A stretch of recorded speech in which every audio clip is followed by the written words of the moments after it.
I have a couple of containers here with food in them, and I'm going to show you this one first. Inside it is a nice pretty red apple. I think that looks good. I'm sure I would enjoy eating that.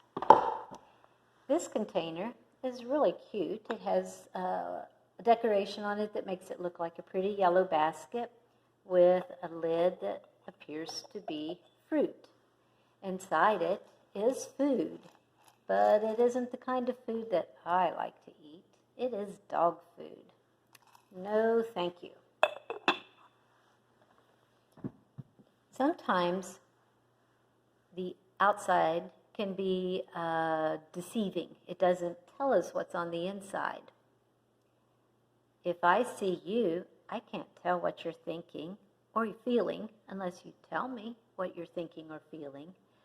But God can tell what is on the inside of us. He can tell what we are thinking or feeling. God can see our hearts, and God wants our hearts. He wants us to love Him wholeheartedly, with all of our heart. He wants us to serve Him wholeheartedly. Today we're going to talk about a man named David, who was a man after God's own heart. But before we talk about David, we're going to first talk about Samuel.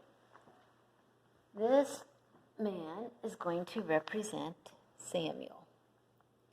Samuel was a priest and a prophet. If you remember, we first were introduced to Samuel when he was a baby. Do you remember who Samuel's mother was? Hannah? Do you remember it was Hannah? And his father was Elkanah. Hannah had prayed for a son because she didn't have any children and she really wanted one. And God gave her Samuel. And she dedicated Samuel to working for God all of his life. He went to live with Eli in the house of the Lord. Well, at this time, Samuel was an older man, and God had a job for Samuel. You see, the Israelite people had asked for a king, and this was not a good idea. God did not want them to have a king, but He did let them have a king, and the first king that He chose was this one. Do you remember his name? His name was King Saul. Well, King Saul started out good, but he did not remain a good king. He quit listening to God, and he stopped obeying God.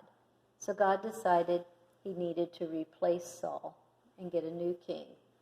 And that was Samuel's job, to go anoint the new king. So God sent Samuel to a man named Jesse.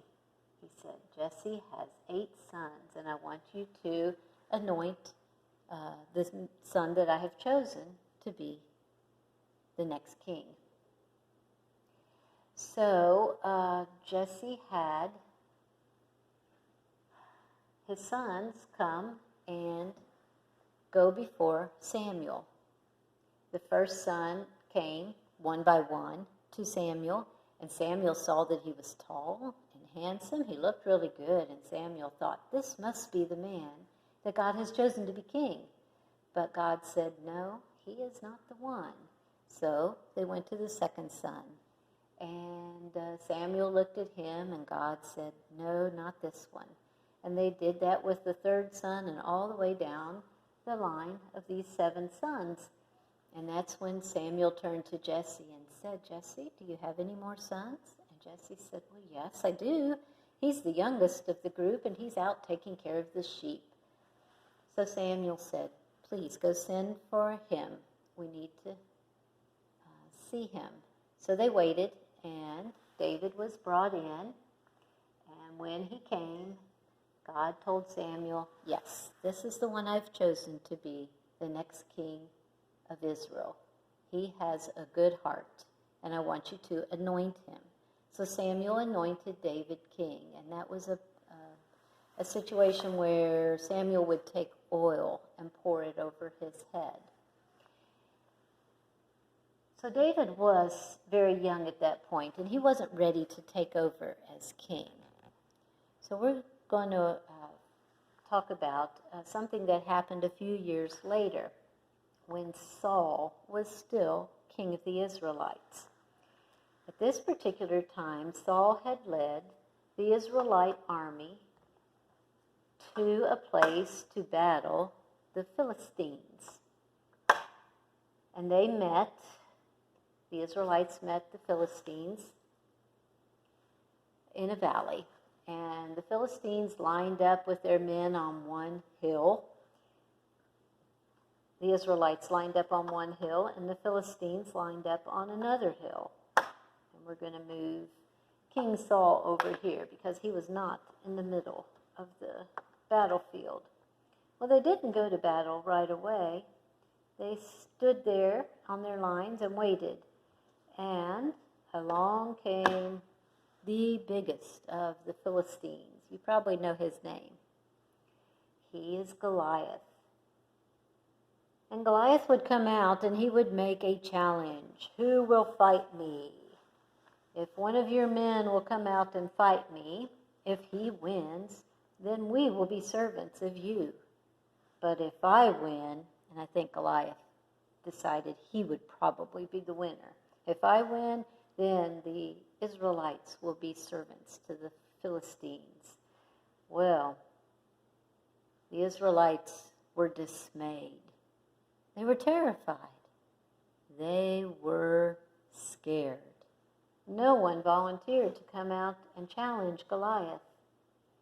Well, he made this same challenge day after day for 40 days. Twice a day he did this. Well, on one particular day, David's father, Jesse, sent him with some food to bring food to his brothers. 3 of his brothers were at this area with the Philistine army. And while David was there bringing the food, talking to his brothers, he heard and saw Goliath come out and issue his challenge. Who will fight me? And David said, what's happening here? You mean no one will fight this Philistine? And he said, I know he's big and strong, but we are the army of God. We have God on our side. We can defeat this giant. So he went to Saul and he offered to fight him. Well, they had some discussions about it because Saul was not sure about this young shepherd boy going out to fight the giant. Didn't sound like a good idea. But he finally agreed, and David chose his weapon. It was his slingshot and a stone. He actually picked up 5 stones. And he went to meet Goliath. Well, what do you think Goliath thought about that? Goliath said, what have you brought? You brought sticks to fight me? Do you think I'm a dog? Ha ha ha. And David said, I have come to fight you in the name of the Lord.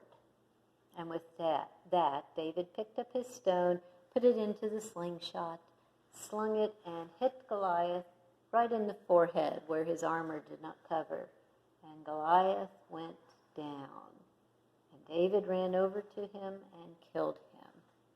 And so God did give David the victory over the Philistine army. At that point, the Philistine army ran away. This showed that David did have a heart for God.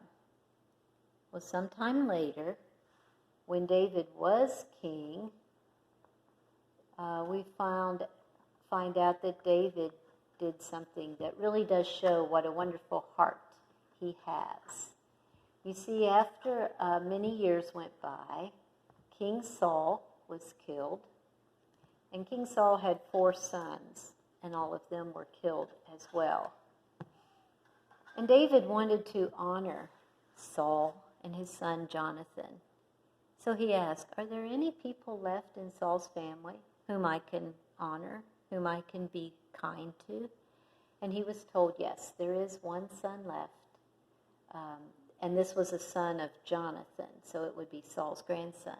His name is Mephibosheth. Mephibosheth has a problem. his feet, both of them, are injured, crippled. He can't walk and work very well at all. So David said, well, bring him to me. They brought Mephibosheth to David, and David said, I want to honor your family, and the way I'm going to do that is help take care of you. I'm going to make sure that you get the land that belonged to your grandfather Saul. And your servants can work that land and make it produce food and crops, and that will be the way that you'll be taken care of.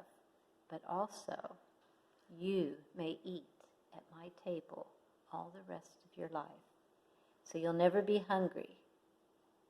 Wasn't that a kind thing to do?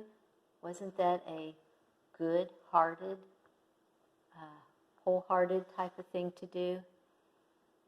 Yes, it was. We can see how David was a man after God's own heart. You know, when Samuel anointed David to be the next king, he first thought that one of his tall, handsome brothers would be the next king. But that wasn't God's choice. And God told Samuel in 1 Samuel chapter 16, verse 7, but the Lord said to Samuel, I do not look at the things people look at. Man looks at how someone appears on the outside, but I look at what's in the heart. Let's all try to have a good heart for God. Until later, goodbye.